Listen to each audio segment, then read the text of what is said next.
Welcome back to the tutorial. So this is tutorial number 3, and the purpose of this tutorial is to look at taxi and takeoff.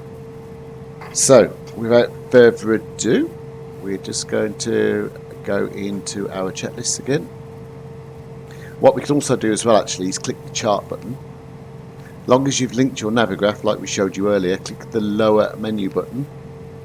And now these are all the charts that have auto-populated based on your route. We're going to select the airport chart. We're also going to move the joystick down. And then you can see where we are. You can see we need to go to runway 15. Now we're not online, so we're going to need to taxi down to here, cross runway, down to here, and then take off.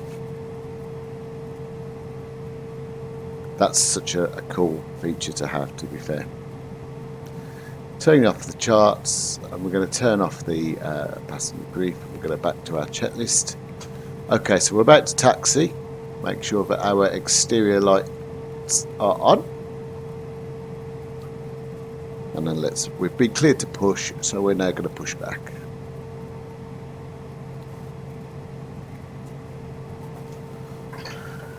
We'll wait for the pushback truck to connect, and then we'll remove the parking brake.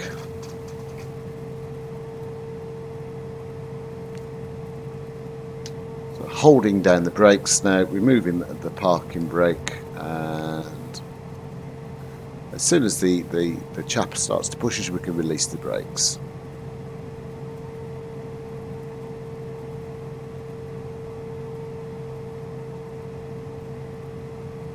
Okay, we release the brakes, there we go.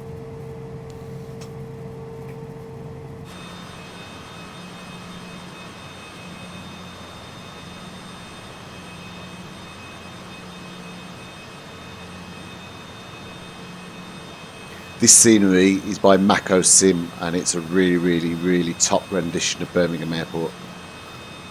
I absolutely recommend getting it. It's beautiful scenery. Back on board, and we're going to stop our push and engage the parking brake for just a moment. So, checklist before we taxi. Exterior lights are set. Brakes are done. Noticeable steering is not modelled, and flight instruments have been checked. Ice protection is not required. Rudder bias. Okay, so a rudder bias I can't really show you on here, but what you would do is when you're taxiing is you engage engine 1's throttle and you turn the rudder to the right. That should keep you in a straight line, and then you do the same but in reverse to engine 2 and turn the rudder left. We're not going to model that today. Seats are upright, flaps are set, our speed brakes are checked, our trims are set, and we've done the crew briefing. Well, we haven't, but we can say we have. Okay, now we're going to start our taxi.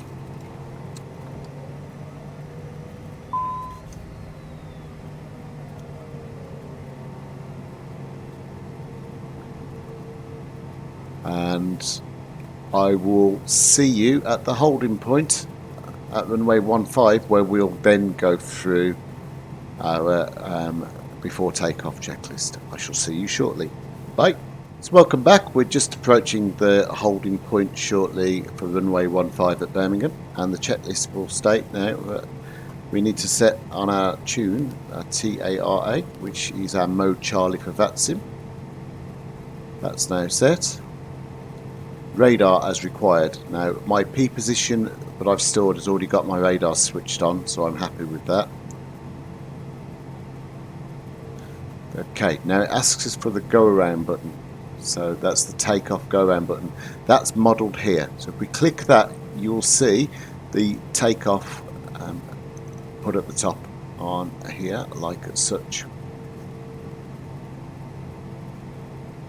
All that's doing for you, by the way, doesn't actually control the throttles or anything. That's just placing the flight director in the right place for you, so you know where to pitch it to. Battery amps, they are modelled, but the drain on the battery isn't modelled properly. You can check it through turning off the checklists, and apologies, you can click system and then it's at the bottom, and we've got 25 amps, which is what we need for takeoff, which is perfect. So we can actually say we've done that. I'm just going to line this up at the holding point for just a second, and then we'll continue the checklist.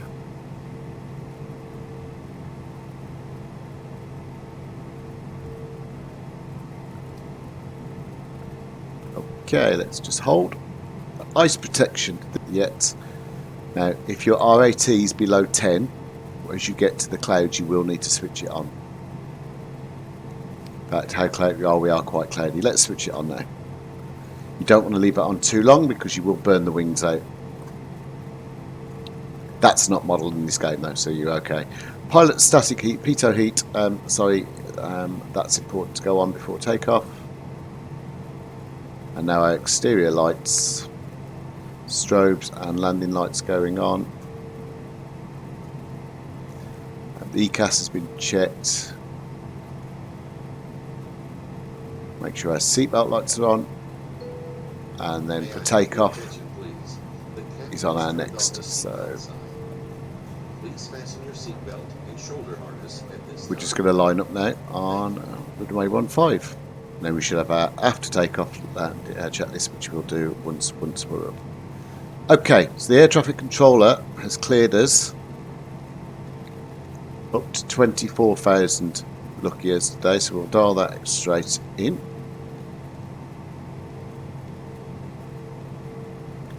Okay, and we're ready to go. So I'm going to release the brakes, and we're going to bring the throttles up to about 40% at first. And then we're going to go full throttle.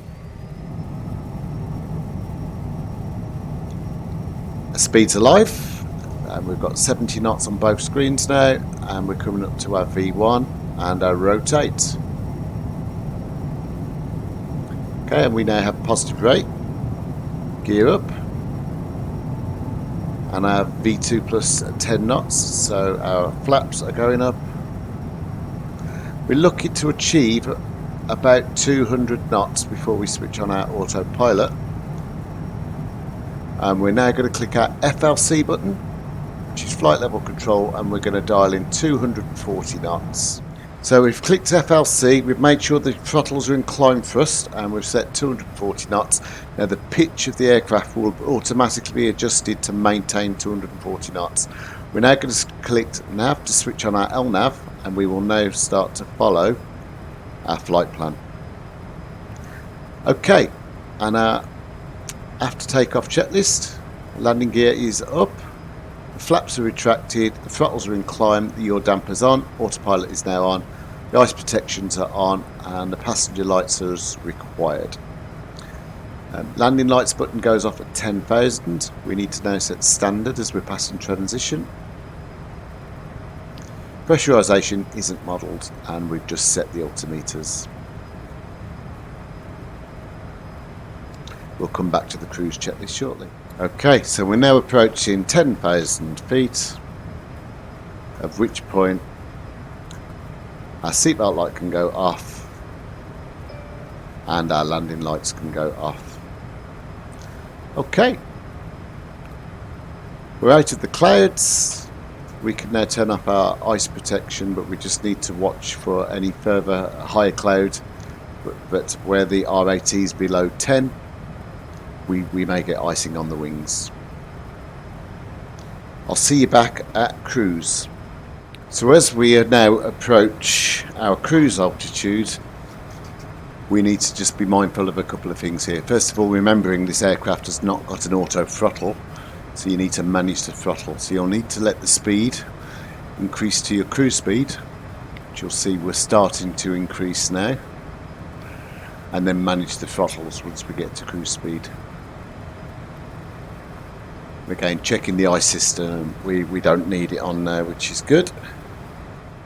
So we've achieved our cruise altitude. We need to bring the throttles down there, as you'll see, otherwise we'll overspeed. We want to try and just manage our speed just below the red line. So on our checklist, throttles are done, pressurisation is not modelled, and ice protection is now off. And the next checklist will be descent, so we'll come back to that shortly.